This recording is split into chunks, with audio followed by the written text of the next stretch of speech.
चिंतन कर सकती है, जो पाठ याद है उसको सुमिरन कर। महाराज जी, क्या हम अशुद्धि अवस्था में राधा कृपा कटाक्ष स्तोत्र का फोटो कॉपी करवा के पढ़ सकते हैं या नहीं? वैसे याद हो गया हो तो आप चिंतन ऐसे कर सकते हैं, वगैरह ग्रंथ लेकर पढ़ना निषेध है। तो 3 दिन अपवित्र दशा में भगवत चिंतन कर सकती है, जो पाठ याद है उसको सुमिरन कर सकती है। माला लेना, ठाकुर सेवा करना, रसोई बनाना, ग्रंथ पढ़ना, ये गृहस्थ धर्म में जो माता बहनें 3 दिन अपवित्र रहती हैं, नहीं करना चाहिए। ऐसी शास्त्र मर्यादा है।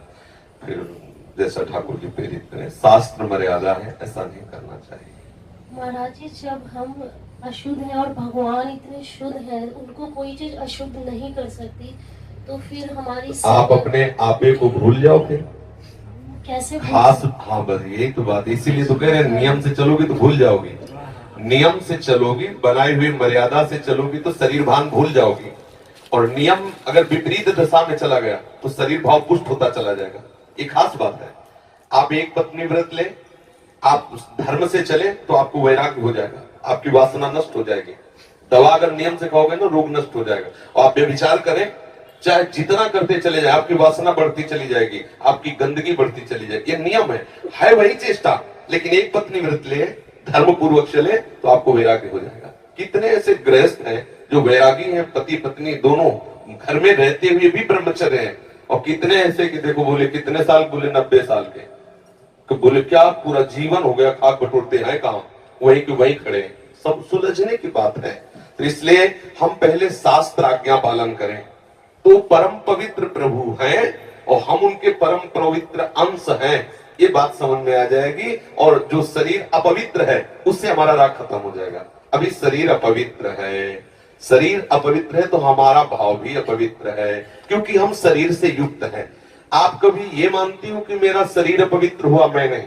उस समय यही रहता है कि मैं अपवित्र हूं, रहता है ना। मैं जैसे हम शौचालय से निकले तो हम ये नहीं मानेंगे कि मैं आत्मस्वरूप हूं, मेरा शरीर अपवित्र है लेकिन मैं पवित्र हूं। अगर शरीर का स्मरण आ रहा है तो अभी आप शरीर भाव में हैं। और जिन महापुरुषों को छूट गए पड़े रहते हैं अवधूत स्थिति में, भगवान उनके साथ खेलते रहते हैं। उस स्थिति तक पहुंचने के लिए हमें तर्क छोड़कर शास्त्र आज्ञा पालन करना पड़ेगा। शास्त्र की कृपा से, गुरु आज्ञा की कृपा से वो स्थिति आ जाती है जब शरीर भाव से ऊपर उठ गए। फिर क्या है? फिर तो कोई परेशानी नहीं, चाहे लघु शंका की पड़े हो, चाहे शौच के पड़े हो। शरीर अपवित्र है लेकिन वो परम पवित्र प्रभु में रमण कर रहा है। अभी हमारी दशा ऐसी नहीं है। हमारा शरीर हमें मैं करके दिखाई दे रहा है, नहीं दिखाई दे रहा। शरीर की भूख मेरी भूख, शरीर की मांग मेरी मांग, शरीर का कष्ट मेरा कष्ट आ रहा है ना। बस इस राग से छूटने के लिए शरीर को सिद्धांत में बांध दो।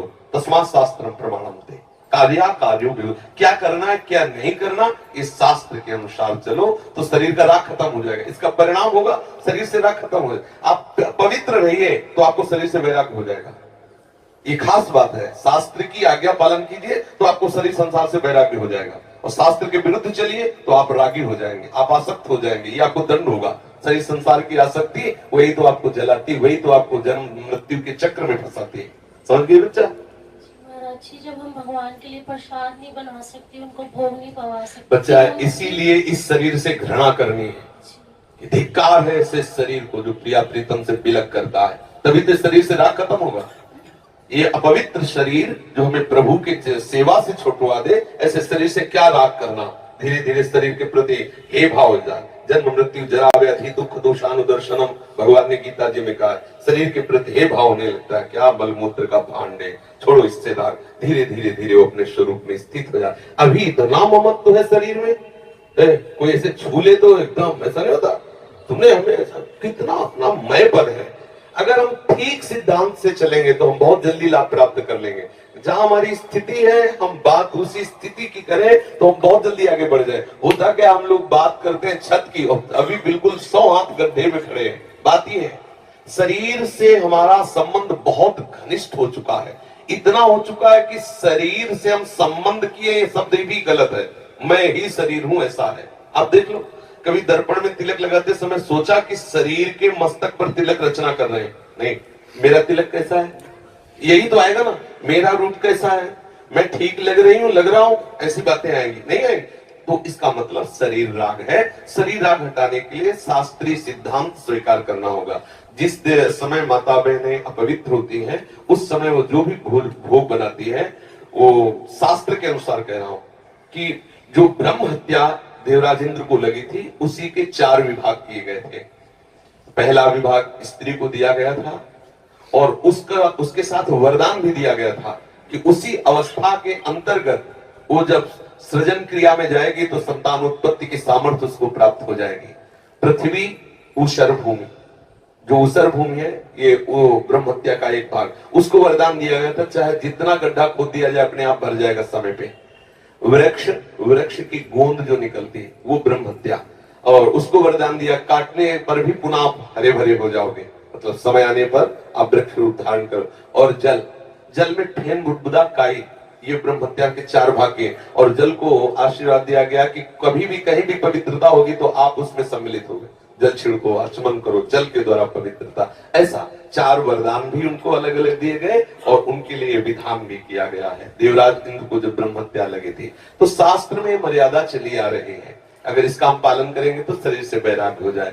जैसे अब जो बच्चे वैराग्य ले लिए हैं, भले वो स्त्री शरीर में है, अब उनके लिए नियम खत्म हो गया कि वो 3 दिन अपवित्र रहेंगे तो छुएंगे नहीं, क्योंकि अब खत्म संसार के भोग राग, संसार का क्रम खत्म। अब वो वैरागी, अब वो 8 पैर प्रभु की सेवा में लगे हैं। पर अपने गृहस्थ धर्म से है, शरीर सुख की कामना से है, शरीर का हम प्रयोग कर रहे हैं अपने इंद्रिय सुख के लिए, तो आप पवित्रता धारण करो, जिससे तुम्हारा ये राग नष्ट हो जाएगा।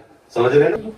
नाम जप तो कर सकते हैं आप। हम बता देते हैं, गृहस्थों को भी कह देते हैं कि आप मंत्र चिंतन भी कर सकते हैं, माला से नहीं, मंत्र चिंतन भी कर सकते हैं। स्नान किया, मंत्र चिंतन कर रहे हैं, भाई अंदर हमारे जो चिंतन हो रहा, शरीर ही तो अपवित्र है, बाहरी चेष्टा नहीं करेंगे। हम मानसिक ठाकुर सेवा भी कर सकते हैं, मानसिक पाठ भी कर सकते हैं। हमें चतुरासी जी याद है तो हम ग्रंथ नहीं छुएंगे, ऐसे पद गायन करेंगे, नाम कीर्तन करेंगे, ये सब हो सकता है। लेकिन प्रगट में जो शरीर द्वारा चेष्टा होनी है, तो फिर उस समय 3 दिनों तक ऐसा शास्त्री महापुरुषों का और संतों का आदेश है, तो हमें वैसा पालन करना चाहिए। किन अवस्था में शरणागति मंत्र ले सकते हैं और नहीं ले सकते? हाँ, शरणागत मंत्र के लिए वैसे हमने बताया है कि शौचालय में और बाथरूम में हम मंत्र न जपे, पवित्र हो करके आचमन आदि करके फिर मंत्र जप करें। और जैसे हम अपवित्र दशा में जैसे ट्रेन आदि में यात्रा करते हैं, अब सोच गए उन्हीं कपड़ों से उन्हीं पास, फिर नाम जप करें, मंत्र जप न करें। मंत्र में थोड़ी पवित्रता की आवश्यकता है, नाम जप करें, जब हम पवित्र हो तब मंत्र जप करें। और अगर आप पवित्र हैं तो हर समय फिर जप सकते हैं, केवल शौचालय और लक्षण का छोड़कर। दिनचर्या में अपने जैसे रसोई पकाते हुए घर के काम बिल्कुल बिल्कुल मंत्र जप सकते हैं। मानसिक हाँ चलते फिरते बिल्कुल कर सकते हैं, बिल्कुल कर सकते हैं, उत्तम बात है।